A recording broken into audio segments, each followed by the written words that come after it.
All right. We are now live for sort of an impromptu live streaming session. I found out today, looking at Facebook, which has all these memories, that 5 years ago today, I effectively started the Sadler's Lectures podcast, and I thought I would do a little celebration. 5 years in now at this point, and we've done just a little bit more than 900 episodes.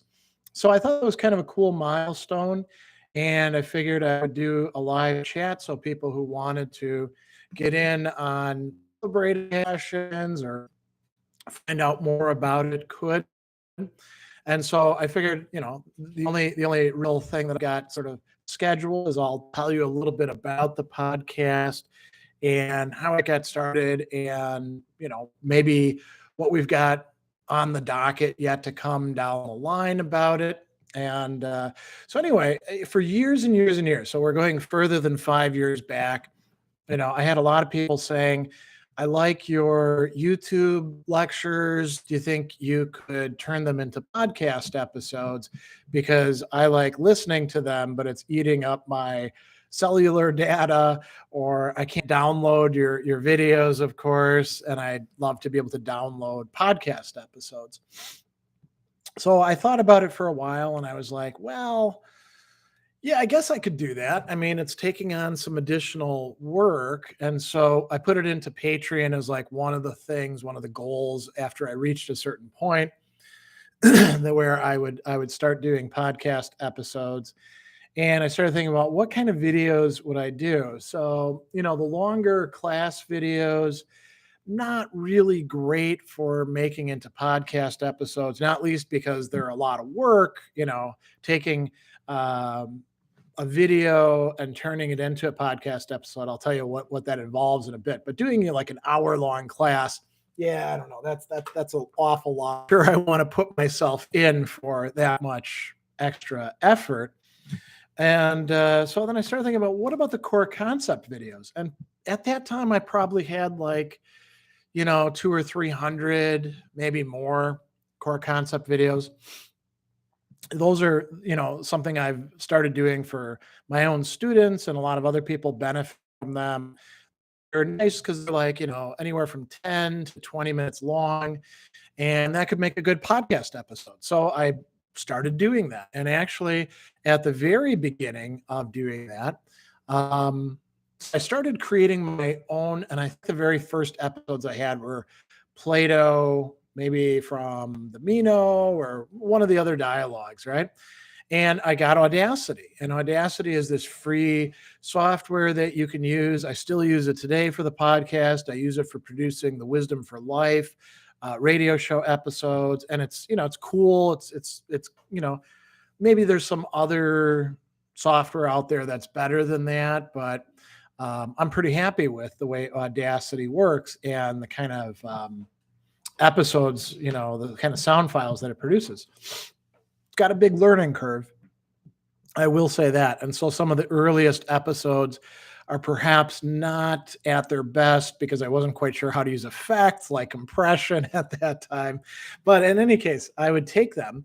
And so I brought the sound, I downloaded the videos, brought them into Audacity, which turned them into sound files, clipped off the intro and the final silent outro stuff. And then I started doing what you do with these podcast episodes, which is boosting the sound quality and getting rid of any sort of unnecessary words like, repeated words, long pauses, breaths, all that sort of stuff. You hear me just do that, right? I'd get rid of one of the that's in that case. So then I started uploading them, and I started putting them out there, and people liked them. So I started building that part of the SoundCloud channel. And then people were like, well, I like that it's on SoundCloud, but I get my stuff through Apple Podcasts or Spotify or stuff like that. So then I had to figure out, okay, how do you get the RSS feed from the one in SoundCloud to the other?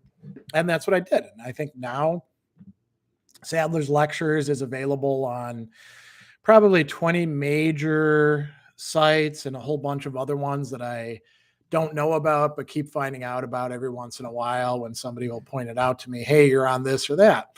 And then I just kept churning them out. And then I realized that as I'm shooting the new lecture videos, especially once I got myself this voice recorder and started using it with the lapel mic that you probably seen over the last, I don't know, 3-4 years. Well, I could take the sound files and not screw around with the videos anymore and just put the sound files themselves right into Audacity and then tinker around with them there. And so that's what I've been doing. And I've kept up with it, and I use these podcast episodes as resources for my own students in my own classes. Even in my face-to-face classes, I'll often supply them with my videos and also podcast episodes. And it's a nice resource for the students when they're out of class. If they're, let's say they're looking at Seneca's On Anger as they have in classes the last 2 semesters. If they want to download episodes with me giving lectures on it and go through them, they can listen to it while they're at the gym or doing work or, whatever. And it's really kind of handy for them. And so, I've just kept churning away at it. And I've now got over 900 episodes. Now, there is something to say about that. I discovered this once I got past the 500 episode mark. If you want to hear the full 900 episodes, they're only available on SoundCloud, because one of the things that all of these big podcast RSS assimilators do is they only give you the last 500. So if you go to Apple Podcasts, you're only getting about half of the full stuff that I have. If you go to Spotify, if you go to, as Klug is pointing out, Google Podcast, you're not getting the entire set of 900. You're only getting the latest 500. But there is something kind of good, and you can see it in the video description. I've put the podcast episodes into playlists, and I've created a Medium page or article where I've linked to every one of those playlists, and I've organized them according to like ancient, medieval, early modern, 19th century, and then, different types of 20th century philosophy and literature and psychology. So it's pretty easy to find the episodes if you're looking for them. And I mean, most of them are on philosophy, some are literature. I'm going to be doing some later this summer of some of the Philip K. Dick stuff that I've done, and Ursula K. Le Guin as well. Some of the shorter speculative fiction studies videos. And it's become something that I'm, pretty good at doing. I don't actually have like what we could call a real podcast where I'm like, coming on just to talk about stuff and not taking lectures and turning them into podcasts. But that's going to come down the line. Once I have a little bit more time, I'll probably be taking some of those Conversations That Matter videos that I do, the interviews, and turning them into podcast episodes. And I'll probably be doing some podcast episodes with my own like reflections and musings on things. Maybe people, would enjoy that sort of thing. I don't know. But so the Sadler's Lectures podcast, it's not going away anytime soon. And it's turned into a useful resource and maybe source of entertainment for quite a few people. So that's kind of cool. So I thought I would tell you the story and we'd celebrate a bit. We'll see how long this goes on. I got myself a nice non-alcoholic beer from Groovy, Mocha Nitro Stout, and which tastes an awful lot like Guinness. They managed to get it pretty good. So I'll take your comments and questions. Mark says, congratulations. Glad to see you here, Mark. Mark and I go back quite a ways. Kluga says, congratulations. I listen to those on Google Podcast. You're one of the few. My stats show that A lot of people listen to on SoundCloud, a lot through Apple Podcasts, a lot through Spotify, and then it just kind of goes downward from there. Not too many people, because Google sends me the stats. Not too many people listening to it on Google Podcasts, but I'm glad you're one of them. Kluga says, "Hope you keep doing it. I find it very useful." Well, that's great. I'm glad that you're finding the podcast episodes useful. I mean, they are covering exactly the same ground as the core concept videos that they're taken from, but they're a little bit more listenable, I think. When you've got like the chalkboard and standing up in front of it, it's a little bit more forgiving for all the verbal tics, the ums, the ahs, the knows that I say so frequently. But, like I just said there, I think in podcasts, when you're just listening to it, you don't want that stuff in there quite so much. So Ken Blackwell is here. Somebody who also we go quite a ways back as metalheads. Congrats on the 900th episode. Quite a milestone for a single podcast series. Yeah, I can't say that I, like most things, I start them up and I don't really think about where they're going or how much work they're going to be or what the eventual legacy of them is going to be. If you had told me years ago, yeah, you'll have 900 episodes, I probably would have said, nah, that's never going to happen. But sure enough, we got to 900 episodes, and I think that's that's pretty cool. We hit 1,000. I'm sure before the end of the year, right? Because we still have another, we're in mid-May. We got another 7 months to go, so we'll definitely be at 1,000 before too long. If I get another, 25 of them done each month, which is my current rate. So that's pretty cool. And I'm glad all of you could be here, with me to chat about this and commemorate it a bit.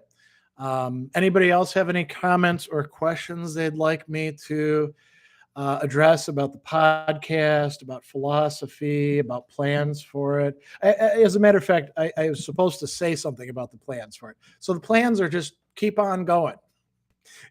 Right now I'm editing today more episodes on Seneca's On Anger book 2, and then we'll do book 3, and I've got some Philip K. Dick stuff to do, and then I've got some Marcus Aurelius meditations, things that I shot in the last couple months about his views on anger and some Stoic practices, and each one of those will get turned into a podcast episode.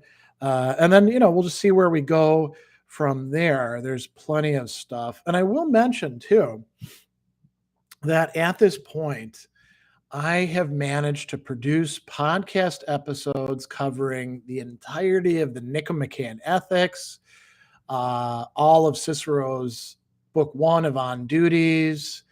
What else have we got? Like some Platonic dialogues totally covered, not the Republic, of course, but the Phaedo and the Meno and the Symposium, all of that's been covered. The Apology. What else have I done? Oh, and Anselm's Monologian, his On Truth, his dialogue on freedom of choice, Kant's Prolegomena, or not Prolegomena, Kant's Groundwork, Descartes' Meditations. There's quite a few where we've done enough to cover the entire work, which is pretty cool because it makes it a really helpful resource if somebody wants to study those things on their own. You could listen to them over the course of a week and work your way through a text. So Reflective Journey says, congratulations. Thanks. People join me for this. See if anybody else has any questions or comments that they want me to read and respond to. I'll mention too, a bit of a digression. So, I'm drinking non-alcoholic beer these days because I can't drink anymore with the medication that I'm on. And it used to be in the old days that non-alcoholic beer just sucked. But now there's pretty good stuff, So there's a lot of cool brewers out there. Groovy is one of them. The Two Roots, there's a bunch of other ones as well. Athletic Brewing Company, and I've come to realize that what I really was after was not so much the getting buzzed, which can be nice, but you can dispense with. And it's more the taste, the flavors, the profiles, the mouthfeel of the beers. I've been drinking beer since I was in high school. we were doing it illegally. And then I got in the army and got to drink really good beer when I was stationed in Germany and picked up a taste for it. And then came back here where we had one of the earliest microbreweries, the Sprecher Brewery here in Milwaukee. So I'm kind of into that. All right. So Ken has a possible niche question. I find Musonius Rufus much more difficult to read than Seneca, Epictetus, or Marcus. Did he write with a different style, or is this more of an issue with translations? Well, that's a great question. I mean, what we have of Rufus are basically just lectures and then these fragments. And I don't know if there's multiple translations out there or not. The original is in the Greek, and I don't, read him just in the Greek. I usually read in English, and then whenever something seems a little bit weird or hinky, then I'll go back to the original language like I typically do with other authors. And I don't find his Greek particularly tricky. So I don't know. I mean, Epictetus can sometimes be tricky to read, and so can Seneca.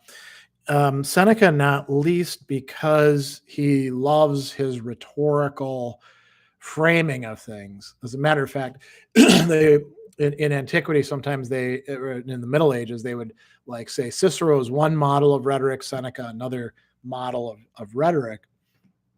I think part of the challenge with Musonius is we just don't have that much. Whereas like with Seneca, we got tons and tons of his writings. Even with Marcus Aurelius, we've got considerably more than Musonius. I will say this, when we're reading, you didn't ask directly about Marcus Aurelius, but I'm going to say this. When we read Marcus Aurelius, we got to be really careful about the translations because they often can be misleading, even among people who are like viewed as, good recent translators, because they'll translate stuff in ways that gives rise to misunderstandings. Like, saying, for example, everything is opinion. Well, that's not what Marcus actually says. He'll say at a certain point, everything is hypolepsis, assumption, right? Which is not the same thing as doxa or dogmata, opinion.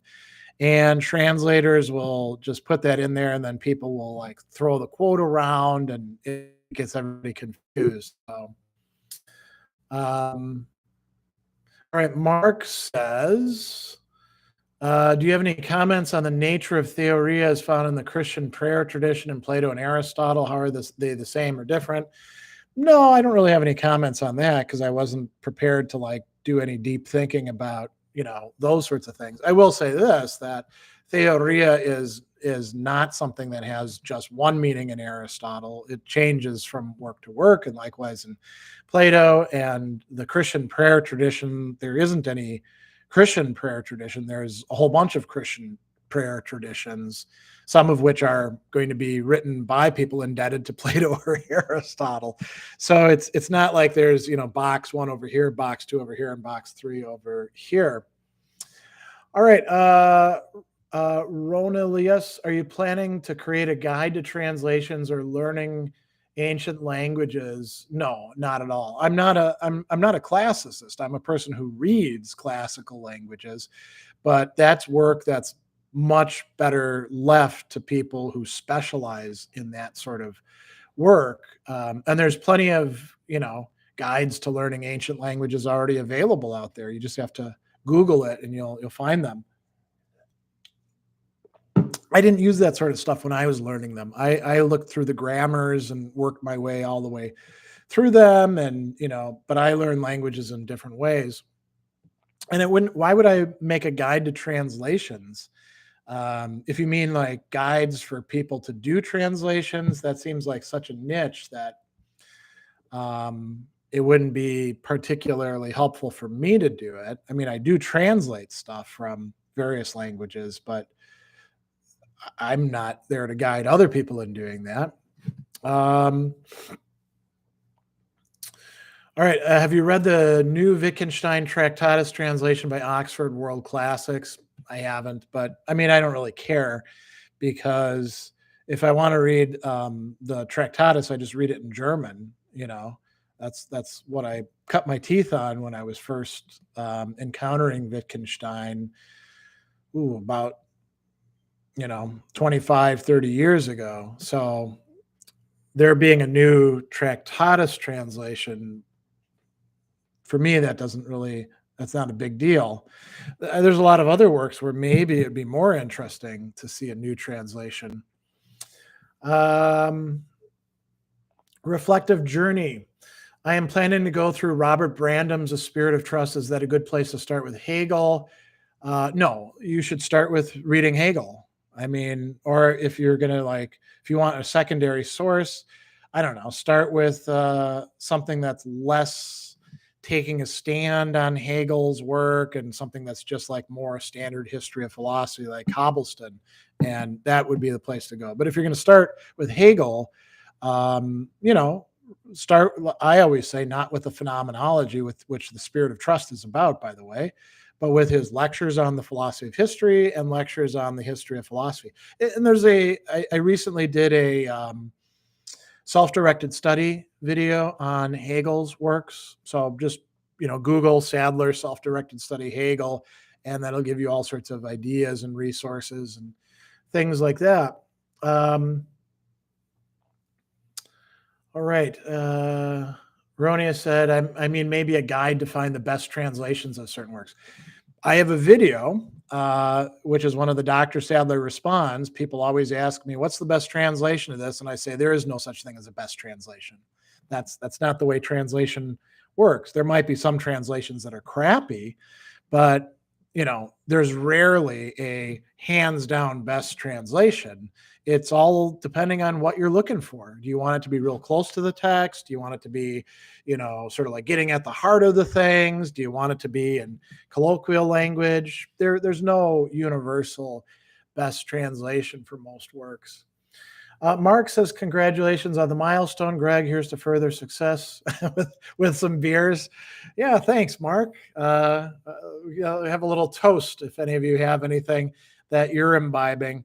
These are some glasses, pint glasses that we got from the Milwaukee Repertory Theater just recently. And I've got, as I was mentioning, my non-alcoholic micro mocha nitro stout, rather. So, all right. So polymathing, could you share your thoughts and personal experience on the connection between being a musician and honing one's philosophical soul? I mean, I don't have a lot of thoughts on that, because being a musician is something I do sort of on the side. It's not something that I do to hone my philosophical soul. It's something I more or less do for enjoyment, and because I like playing and singing the music, at least the bits of it I can do that I love. So I have a view on that. Somebody who would be good to ask about that would be my friend Scott Terulli, who is a musician, like a professional musician and a guitar professor, and has been studying philosophy with me for years and years and years. And he's also become a good friend and colleague. So, he might be somebody good to reach out to. Kluge, what determines the order of the episodes, or how you decide what to cover? So another good podcast question. They appear to be completely random, jumping from Descartes to Epictetus, for example. So they appear to be random, but they're not random. It's whatever I decide I need to work on at the time. Like I said earlier, I produce the podcast episodes as resources for my students. So if I've got stuff on hand that I've shot videos on and I'm like, yeah, I need this for my students, that's what goes into the hopper. Um, you know, all the podcast episodes are produced up to this point from core concept videos. So obviously that narrows considerably. I've got close to 3,000 videos total, and probably 1,000 of them are core concept videos. And, 900 of them have been turned into podcast episodes. So, they're all things that I have previously produced things on. And I just keep, producing new core concept videos. And then I need to keep producing new Sadler's Lectures podcast, trying to catch up to where I've been. Mark Trumbull says, I read 3/4 of Hegel on world history and got much out of it. Yeah, it's a good book. I mean, it's not as if like we take Hegel and we're like, yeah, Hegel's completely right about everything. But, it's good to check out. All right. Patrick says, congratulations on your podcast milestone. Might you consider discussing the work of Eric Pizarro or modern Catholic understandings of the Analogia Entis more broadly?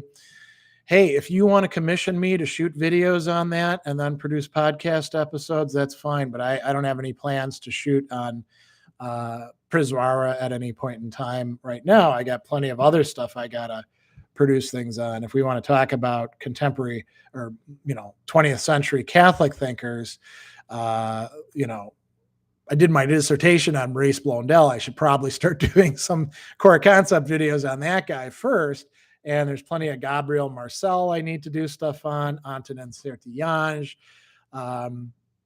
There's so many other thinkers that I would probably get to before him. But if you want to pony up the money and hire me to produce the videos that you want to see, I'm always game for that. I've done that before with Nietzsche and Heidegger and a few other things that people really, really wanted.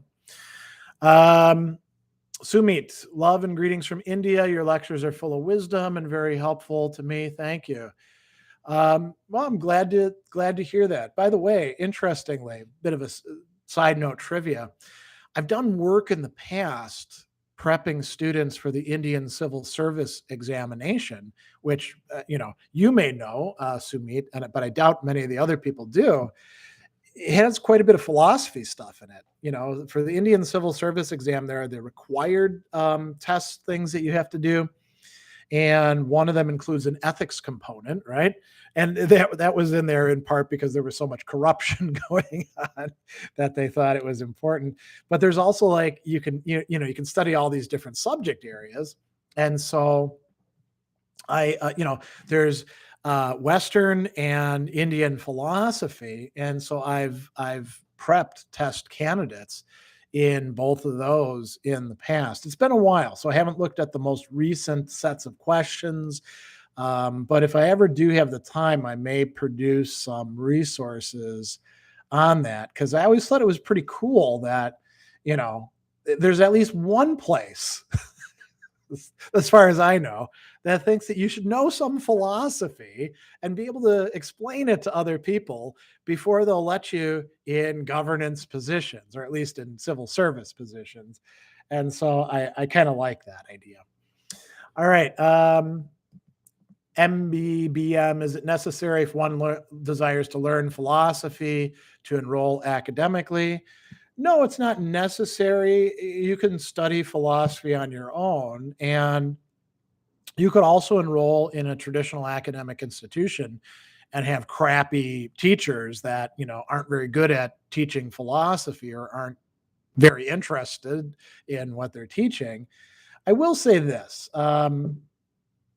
I don't think that we should make it, like there's two boxes, non-academic and academic, because a lot of the people that you're going to be relying upon, like let's say you're watching my videos. So I'm an academic, right? And some of the videos are actually from classes, or they've been used to, teach online classes. You're getting something that maybe you yourself participate in without enrolling in an academic institution, but it's partly the fruit of academic study of philosophy and academic settings for philosophy, right? So if it wasn't for the fact that I've derived an income continually from teaching, really since before the 2000s, I taught my first class in 1999. I probably wouldn't have had the space and the capacity to produce all these videos, right? Because it's not like YouTube is making me rich, or something like that. So it's not so simple as there's academic philosophy or non-academic philosophy. You don't need to necessarily enroll in college or university to study philosophy. You can certainly do it on your own, and even if you do, you probably will have to study some of the things you want to study on your own as well. Roughly Bumble says, congratulations on the milestone. My lectures have been a good way to start your mornings. That's really nice. I'm glad to hear that. I think you may have said that before somewhere else. That rings a bell, that you listen to them in the morning, maybe while you're taking a walk or something. Am I remembering right or not? Mark says, been reading through Paul's letters lately, reflecting on Galatians. Any of these letters that are significant for you? I have mixed feelings about Paul, but I appreciate some of his views too. I'm not a huge fan of Paul. I think that, and this is going to be a way out sort of view, that he really made a lot of himself as claiming the role of apostle. And then again, his letters are some of the earliest Christian literature that we have. So that's kind of nice, kind of cool. All right. I don't know. I see so many people using Paul, and I think that we should give more deference to the Gospels and to the letters by other apostles than we should to Paul, So we shouldn't be like Luther and call James an epistle of straw. James is one of the, OG apostles. He's not a more recent convert. So that's my views. Sumet says, that's really awesome to hear. We're talking about the Indian Civil Service exam. I am aware of the exam. I'm sure a lot of aspirants would be learning from your lectures. I'm not an aspirant or academic student of philosophy, but I have a deep interest to know stuff and loving it through your lectures. Oh, that's great. Yeah. I don't know how many people, and it's hard. Where would I get the statistics for this? How many people actually use my lectures on philosophical topics or thinkers to prepare for the Indian Civil Service exam? I don't know. I know that if I wanted to make stuff for it, I would probably need to label it properly so that they could find their way to my videos. Polymathing says, I likewise listen to them while I watch the sunrise on my hour-long drive to work. Yeah, okay. I've been there myself. I didn't listen to podcast lectures. This is back when I was teaching at Indiana State Prison, and I had an hour commute from Roselawn, Indiana, up to Michigan City, Indiana, and then specifically to the prison.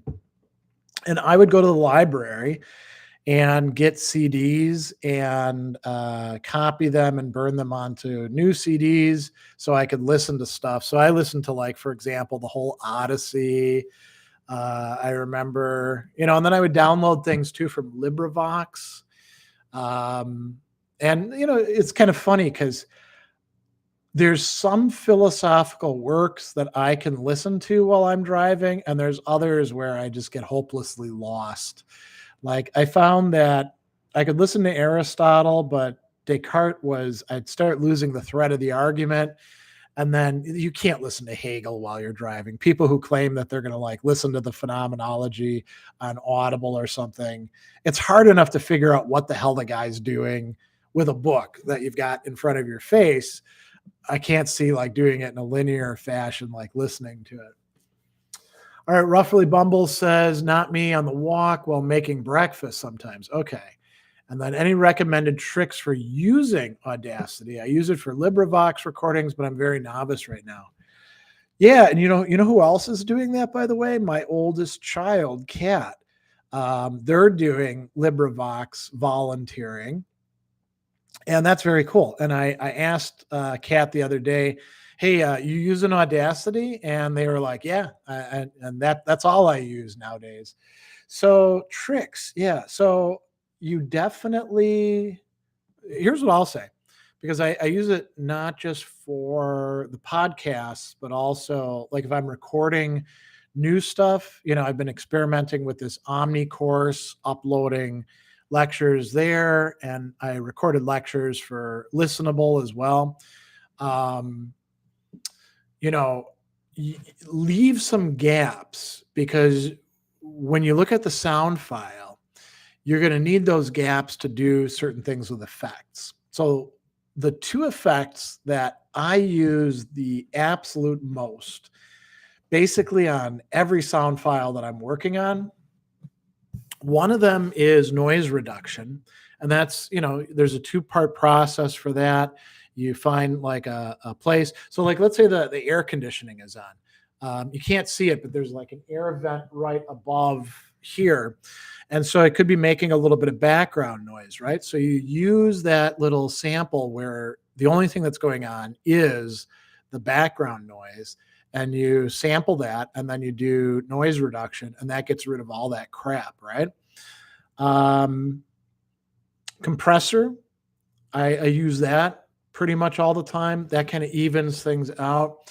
I also will, play around with the equalizers sometimes, but that can get a little tricky. It's harder to use effectively, but it can be very helpful. Like if you've got too much bass going on or too much high end treble, that can be kind of nice. So I those are the things. I'm not like a Audacity whiz or anything. I don't know how a lot of the stuff actually works. I should probably do some tutorials so I can up my game, so to speak, right? But those are the things that I can say now. All right, Mark says, do you consider yourself a pioneer of philosophy on social media? You've developed a substantial corpus covering an array of topics. What are some hard lessons from along the way? Okay, so there's a lot of great stuff there. Am I a pioneer of philosophy on social media? I wouldn't say social media unless you count YouTube in social media, but I think YouTube is its own kind of platform. There were people doing stuff before I got on, right? I started producing YouTube videos a little over 10 years ago, and there were already some people in the space, some of whom were just kooks, but some of whom were pretty decent. So I'm not a pioneer, but I'm sort of like the guy who comes after the pioneers and starts building stuff out, maybe, right? And what are some hard lessons from along the way? Planning is important, and I have rarely done much planning. I'm usually just sort of like responding to things and being like, oh, my students need this. Let me put some time in and do that. It would have been better for me to do things better planned out along the way rather than just flying by the proverbial seat of my pants. But I've been lucky, and, my stuff kind of caught on. So. All right, NZ. I listen to simpler works on walks or while driving, like biographies of Fichte or Hegel. It's still within the philosophy interest, so equally fun for me, but easier to digest. Yeah, history stuff, biography, things that are essentially literary.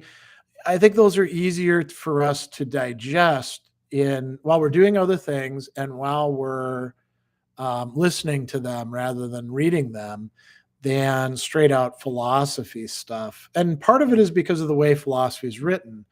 Even things that have a narrative structure to them, like Platonic dialogues, they can be tough to listen to and get enough out of, I would say.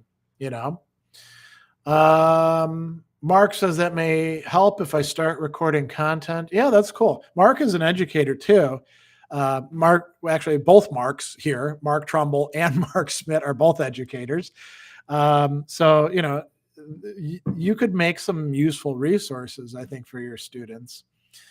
Polymathing, I was just going to ask that exact question. Advice for someone starting a new channel. Oh, so yeah, going back to the advice, plan stuff out, make sure that if you commit to something, you can actually successfully pull it off. So they say when you do a new blog or a new podcast, have some episodes already or some blog posts already written so that it makes it easier for you to keep up the what do you call it? The schedule, right? The progression of doing those sort of things. I rarely plan, and I usually screw myself over by not planning adequately. But I'm always so busy, so it makes it harder to plan, right? And I'm also somebody who has a tendency to grasp low-hanging fruit. If I'm like, oh, there's something I could be doing, and I go after the low-hanging fruit, or as people also say, shiny objects. Don't get led into that. Figure out what you want to do, and then lay out like a schedule for yourself about what you need to do in order to make it happen, I would say. Ben says, congratulations, Dr. Sadler. Just got your banjo shirt. Cheers to 5 more years. Yeah, this is the shirt right here that we're talking about. I got a free sample from Teespring because they had this promotion going on. There's actually like a 25% off coupon code that you can get. So yeah. All right. MBM, is logic essential before venturing into philosophy? Will you ever teach formal logic? I have taught formal logic. I just haven't produced videos on it. It's been a while since I have taught formal logic, although I am actually working through with a tutorial student, a logic textbook, because she wanted to do some logic.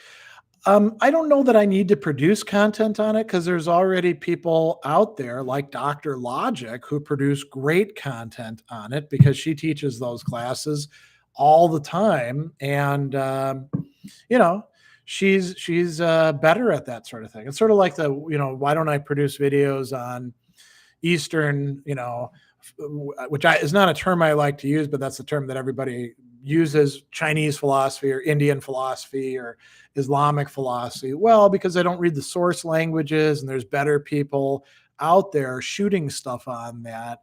Why should I be the one to produce that? So, I don't know that I need to duplicate the work of people that are already doing a great job.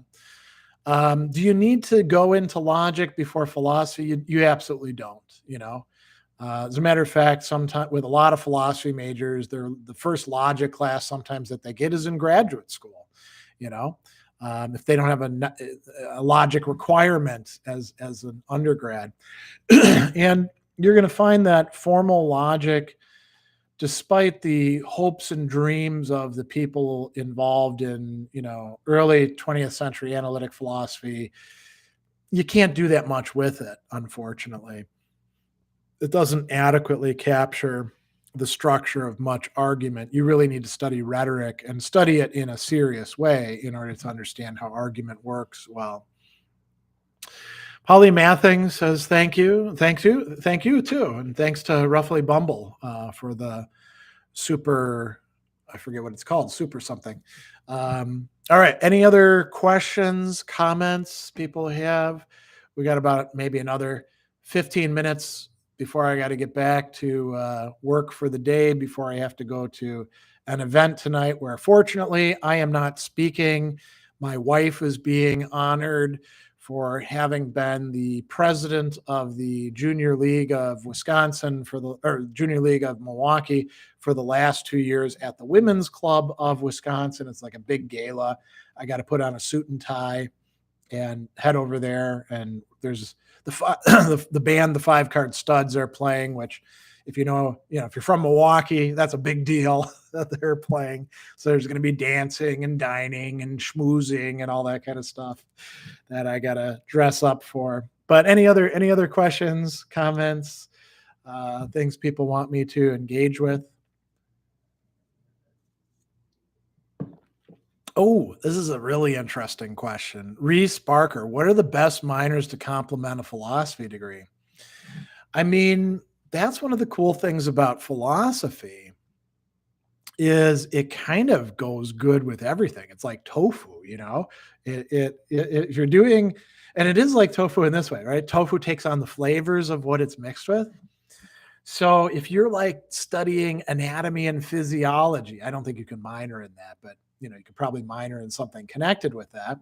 Um, and you're a philosophy major, you're going to ask questions about the human body and how we classify things that other people studying that won't.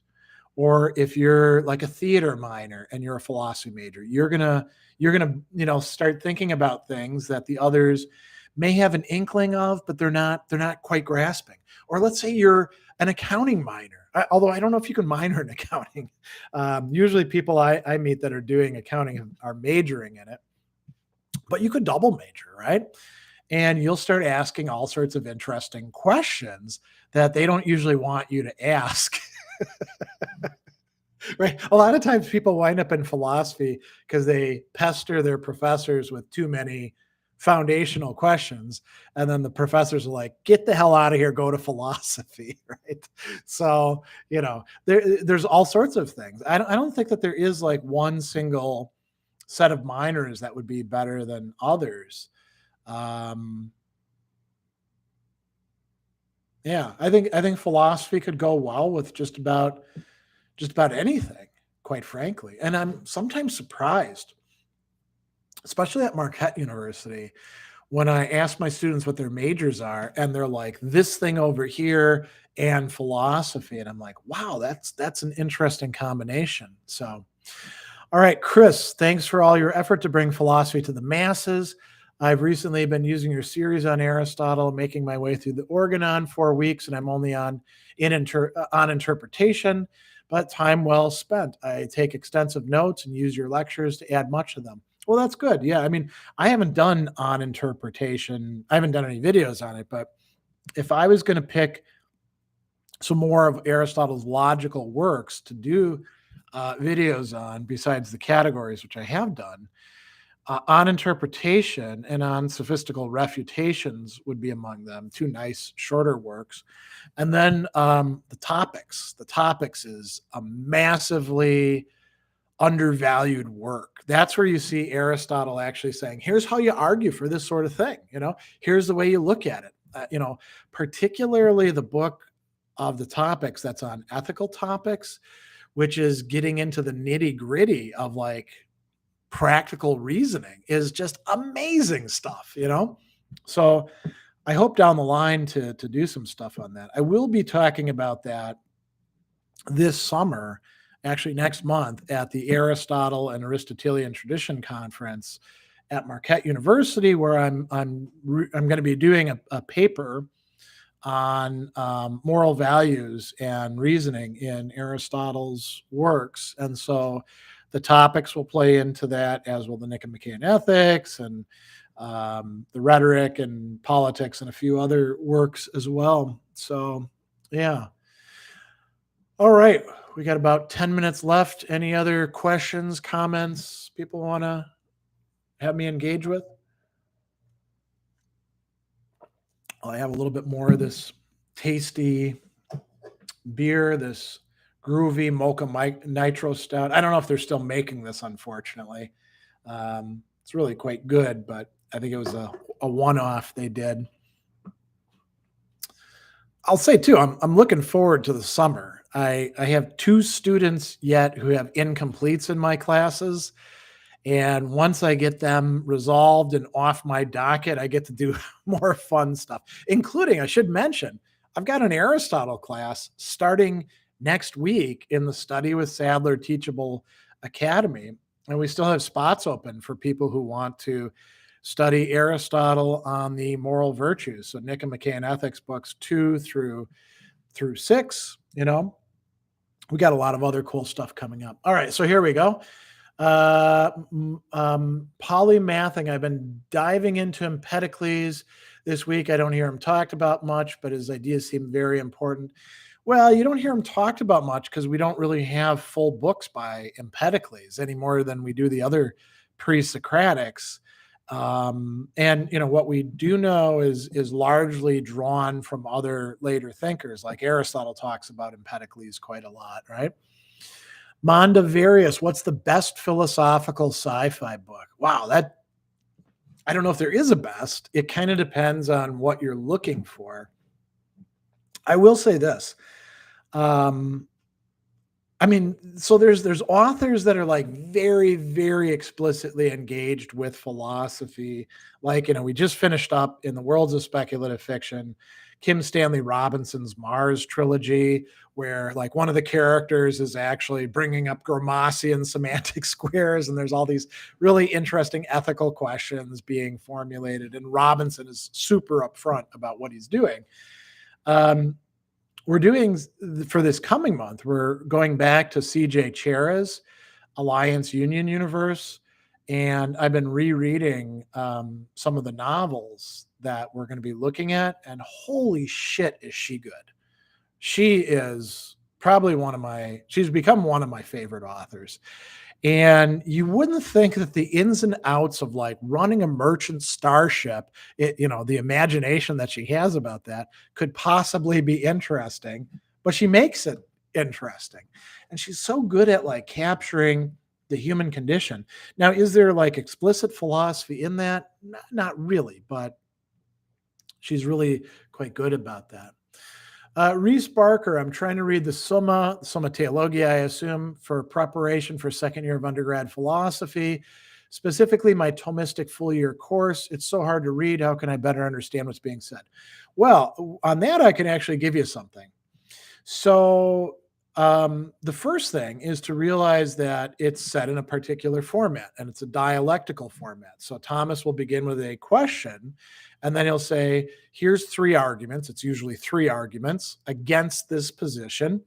And he's not endorsing any of those arguments. He's just putting them out there to think about. And then they'll be like, on the contrary, and then there'll be like usually 1 argument, sometimes 2. And there are variations. There could be 4 and 2 or 7 and 3, but it's usually like that.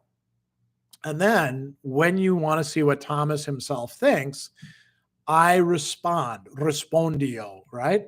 He's telling you what he thinks, and then he explains some things in the objections. The other thing that I can say that you can find helpful about Thomas, he's never discussing a topic fully in the question or article about that topic.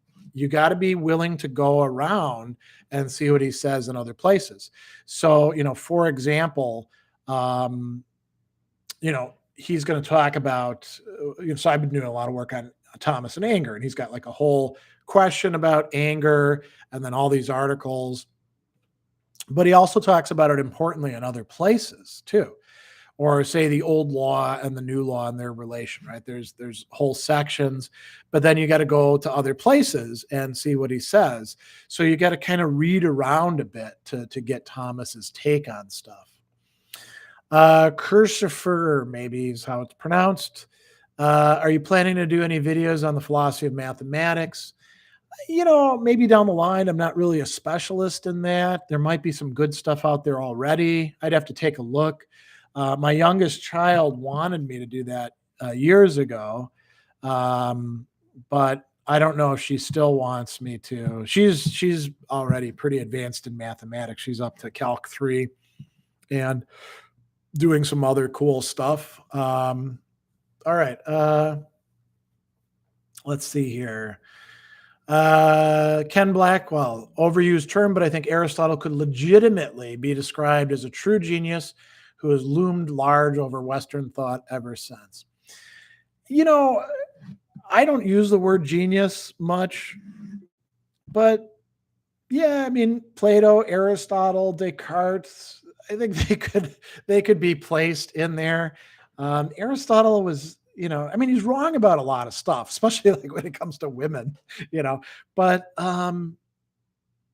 he really did have a breadth of thought, didn't he? I mean, that's quite enviable and admirable. All right, Chris, will they be available for purchase after the fact, the Aristotle class? It's available for purchase right now. And I've been thinking about this. So the Aristotle course that I'm talking about in the Study with Sadler Academy, it meets for 90-minute sessions, 8 weeks. And the sessions are recorded back to them and watch them if they want to. And there's a video about that in my channel right now with links to going to the course. And it's for the people who sign up for the course. And there is tuition, but it's not like break the bank sort of tuition. So if you want to do that, you certainly can. There's also like a standalone Aristotle, Nicomachean Ethics course as well. But there's also like tons and tons of free content on Aristotle in my channel that you can also watch if you want to. This is more like, do you want, interactive time with the person who's been researching and teaching this stuff for years and years and years. So that's the opportunity for that. Ben says, no question. Almost a year into the philosophy club I started in my community. Thanks for the advice you gave about starting one. Hopefully others here will find some people to study with. Yeah, I mean, and we have wonderful opportunities to study online now. There's so many forums and groups and different classes that you can sign up for. I mean, think about the fact that we're talking about a podcast on a YouTube channel with people all over the world right now, and we're all here in this virtual space. This was not even like on the horizon when I was an undergraduate. Now in grad school, we had the internet, we were starting to explore it, which was kind of cool. Chris says, okay, back to the Aristotle class. I only ask because I can't make it during the day.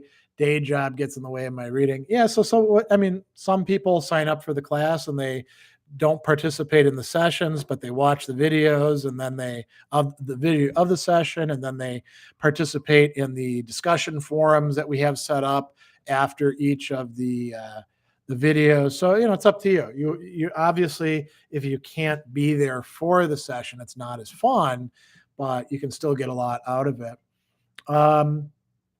Mark says we were talking about polymathing, link to the course.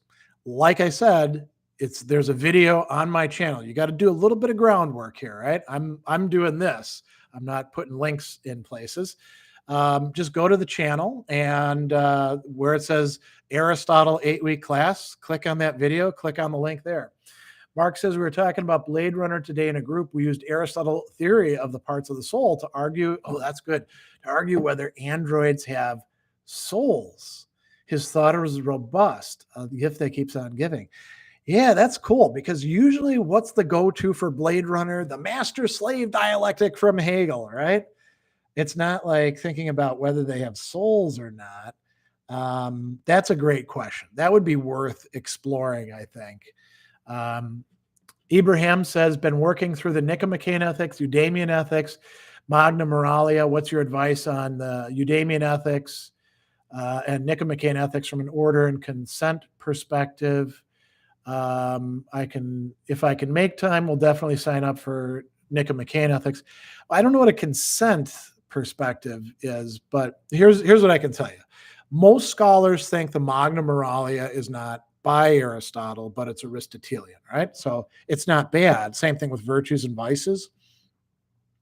The consensus among scholars as far as like ordering is that the Eudemian Ethics is earlier and comes from Aristotle's more influenced by Plato's phase, and the Nicomachean Ethics is later. 3 of the books are the same in both of them, and they're treating a lot of the same topics in ways that nicely complement each other. I don't know. I don't take a stand on which came first because,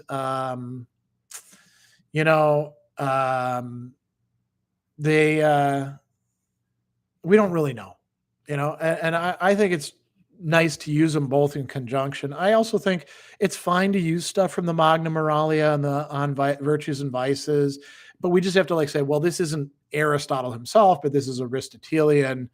And I'm cool with that. Oh, Mark posted the link, so which is for the whole Teachable Academy. Mondavarius, do you have a favorite Platonic dialogue? Yeah, the Symposium. It's just the best. Right? Chris, Miles Burniad explained Plato's forms in a way I never thought of that made a lot of sense. He says it's not an otherworldly thing, but Plato is talking universals and particulars, and to adhere to the ideal is to meet a universal definition of justice. Yeah, I don't buy that at all. I think, that's clever, but it's not Platonic. There's too much with Plato actually talking about it being a separate thing. Polymathing posted the link, wrote that message. Okay, good. So we're at the top of the hour. Like I said, I gotta get some work done, and then I gotta get ready for this gala event here in Milwaukee that I gotta go to. But I'm so happy that all of you could join me for celebrating this cool milestone, 5 years into the Sadler's Lectures podcast. I'm gonna keep it up. I'll keep doing it, and I'm gonna keep shooting videos too. So no worries about that. I don't know what YouTube will look like 10 years from now, but hopefully it'll still be around. So yeah, I see people signing off. I'll say goodbye. And thanks for everybody for joining me. It's a good time.